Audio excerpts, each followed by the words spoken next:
Okay. Okay, so, this is, the third or fifth time that I've been recording.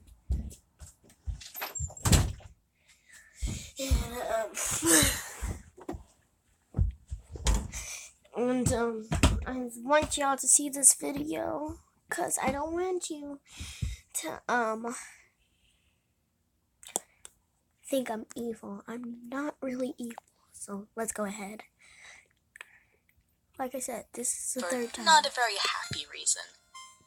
Furthermore, when you check the faded ribbon in the ruins, the narration, Kara, reads, "If you're cuter, monsters won't hit you as hard."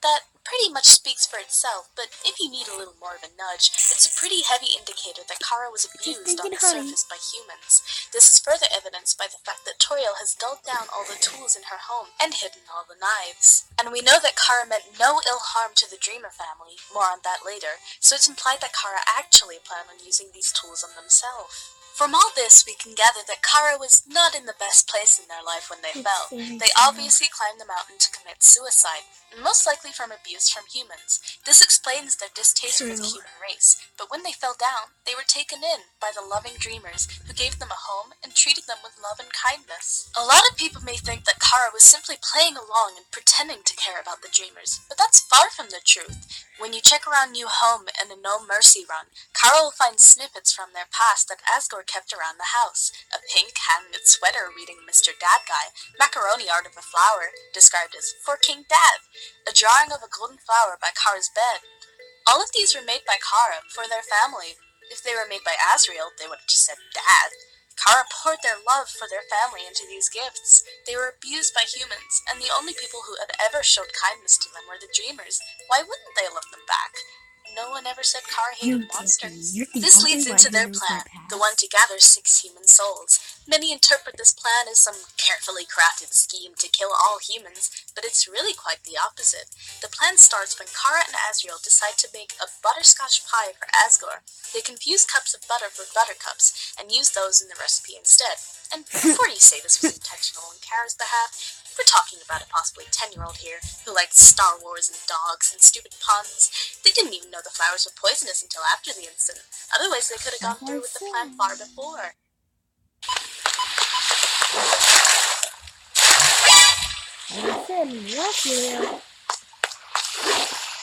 I didn't finish 4th grade, and now I'm in 4th. The pie poisons Asgore, and he gets very sick.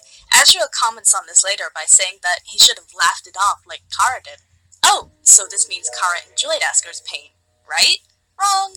There's a ludicrous amount of evidence in the game that points to laughing being used by numerous characters as a coping mechanism for pain. For instance, Toriel laughs when you kill her.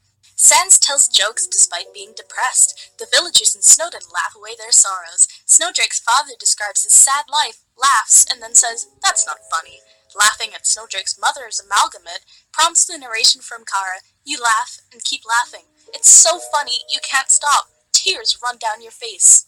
What? You didn't do that? If you laugh again, Kara says, "But it's not funny." Heckling the amalgamate yields the narration, "You look horrible. Why are you even alive?" What? You didn't say that? Checking the Royal Guards in the No Mercy run directly references a Japanese novel about adoptive family and suicide. The passage reads, "I see 2 lovers staring over the edge of the cauldron of hell. Do they both wish for death? That means their love will end in hell." I couldn't stop laughing. This is a direct quote from the Japanese novel Kitchen by Banana Yoshimoto. It is written in a style similar to Kara's speech style, and it includes, among other things, tea, flowers, knives, death, suicide, and a character who has transitioned from male to female. It also includes ambiguous familial relationships and the idea that family is not necessarily linked to one's blood. Asriel also laughs when he's about to die. Mettaton explicitly says, "My poor love, I'm so filled with grief, I can't stop laughing," after laughing about Frisk almost dying. Even Undyne laughs when her body is slowly fading away after being cut in half. Also, check out my gospel. They have countless references to putting on a light-hearted exterior so people won't worry about them, and talk about being alone and scared of someone coming. They're a mime after all.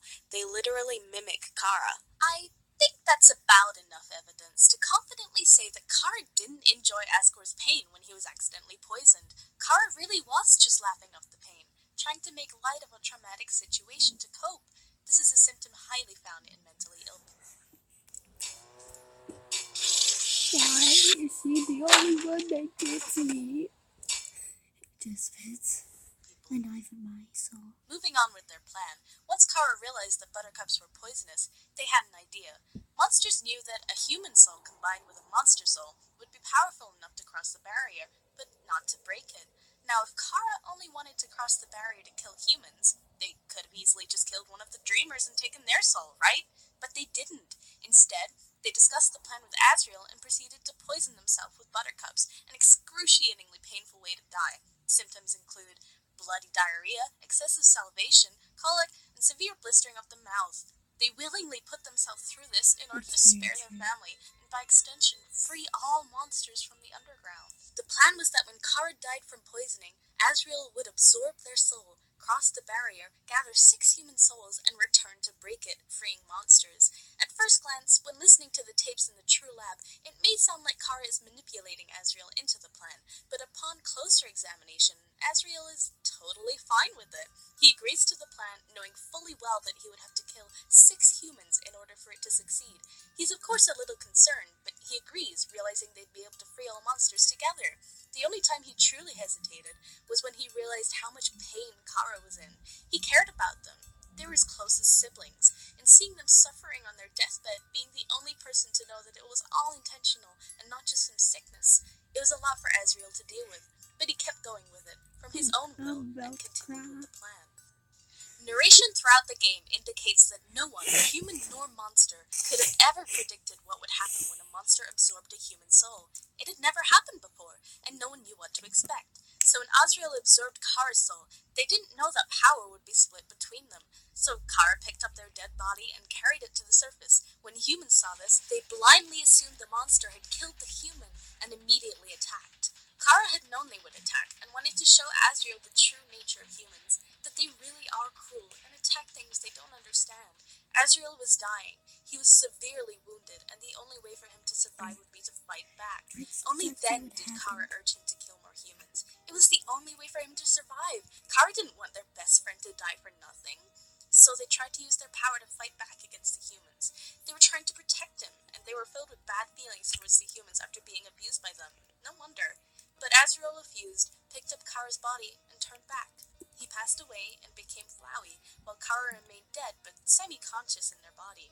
Toriel took them back and buried them at the entrance to the mountain, where golden flowers bloomed from the seeds still stuck to Kara's dead body. And this is where the game begins. Years pass, and Frisk climbs the mountain. They fall, and they land on top of Kara's grave. Frisk's determination is what makes Kara's spirit wake up. They were already somewhat conscious, as they are seen describing their experiences in their coffin, but now they are awake, and it's from here that we decide their fate. Do we mercy, or do we fight? Whichever path we choose, we as the player decide what will happen. Think about it. A pacifist run is a result of us choosing despair, and a no mercy run is when we fight. But the only thing that changes to cause each of these runs is us. We are the one that hits mercy or fight. We are a driving force in this world, an existing being in the game, only visible in consequences. We are determination. We decide the fate of our friends, and we also decide the fate of Kara.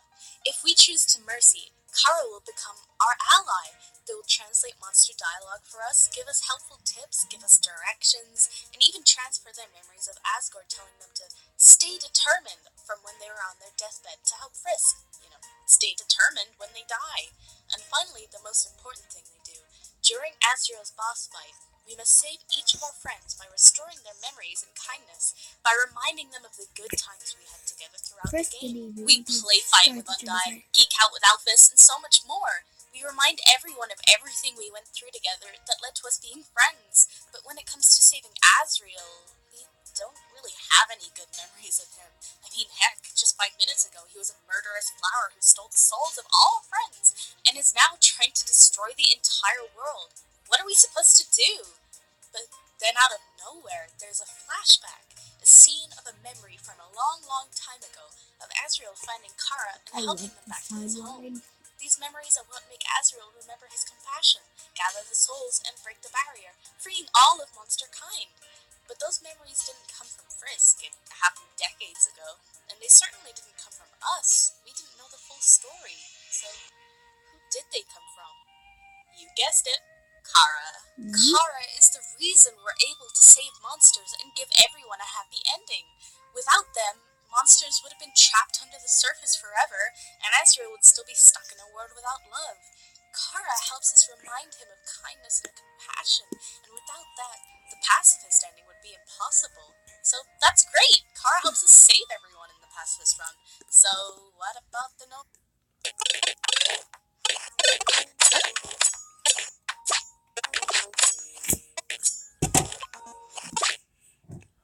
Mercy run? Well, imagine waking up and the last thing you remember is being brutally murdered by humans. Then suddenly you're a ghost following this human that's for some reason killing everything it sees. Pretty messed up, right? That's how Kara feels. But they have no choice. They're stuck with this human through determination, and they have to go along with this sick mass murder of everyone they ever knew and loved. And believe me, they aren't enjoying it. The narration goes absolutely silent during the fights with Toriel and Asgore. They express despair when Undyne, their heroine, is slain. They have no idea what's going on or why this is happening, but they know one thing: stay determined. And this time, that message isn't coming from them. It's coming from us. We're the ones telling them to keep going, keep killing everything they see until there's nothing left. We push them on and on until it's all they know. We're the ones who hit fight, and we're the ones who kill every single monster in the underground. Kara has no part in that until we force them to. Over the course of the No Mercy run, you may have noticed a little change in who exactly is controlling Frisk's actions. Sometimes they'll move of their own accord and act roughly when climbing on Monster Kid. Then, during the fight with Sans, we continuously press fight to strike him down, without much success, until the last few seconds of the fight, we strike. Sans taunts, but then gets struck again, and this time for good. We never pressed a button to make this happen. It was an automatic event. The same happens with Asgore. He is struck without prompt and then finished off by Flowey. Kara later says that as Frisk's LP and EXP raised, Kara themselves became more and more powerful. This heavily implies that Kara is taking over control of the game. So that's weird, right? But then this happens. Flowey appears and begs for his life, desperately trying to remind Kara of their friendship, saying he'd do anything for them as long as he could live. He's fully expecting to die like the others, but it doesn't come as soon as one might think. There's a pause, a moment of waiting in the game, and you soon realize that you are the one who was supposed to press enter to kill Flowey. A momentary relapse of control being given back to you. So, what does this mean? Kara hesitated. And if you try it out, this is actually your last chance to back out, reset, and not face any consequences for a No Mercy run. You can still reset, and your files will be fine. This is Kara giving you one last chance to reconsider, to spare them from having to kill their brother. But then, you push them once more, forcing them to kill their best friend. They give in, and accept the role you have assigned them: murderer. They kill Flowey in one last fit of despair and energy until they are consumed by hatred and vengeance.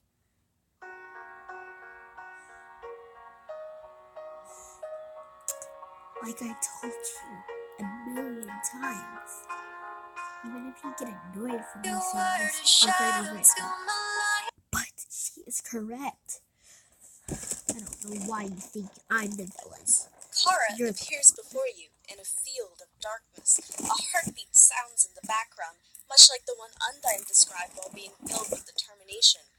Kara introduces themselves with a greetings, much like their mother, Toriel, does at the start of the game. Kara thanks you.